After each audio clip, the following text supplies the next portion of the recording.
You've reached the end of this module on UI frameworks. It's now time to review what you've learned during these lessons.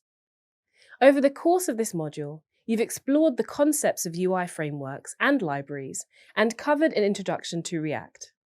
Let's recap the key points you learned and the skills you gained. You began the module with an introduction to UI frameworks. Following the completion of this first lesson, you should now be able to utilize CSS and JavaScript libraries, demonstrate a high-level understanding of dependencies, package managers, and JavaScript bundlers, and explain the key techniques and concepts of responsive web design, such as screen resolutions and fixed and fluid grids. You should also be able to develop a simple Bootstrap website with the use of HTML and CSS.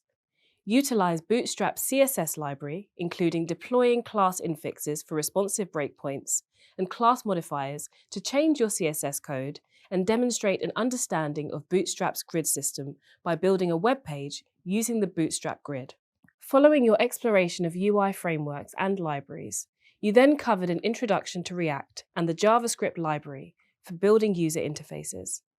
Now that you've completed an introduction to React, you should be able to differentiate between static and dynamic web page content, list examples of how each type works in the context of web servers, explain what a single page application is, how it works, and how it differs from traditional web applications.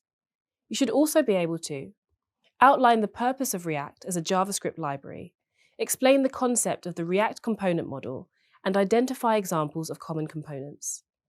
Demonstrate a high-level understanding of React components. Explain how React components operate as a hierarchy in order to generate a web page through the virtual DOM.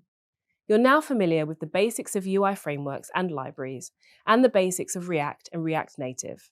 Excellent! You've made great progress.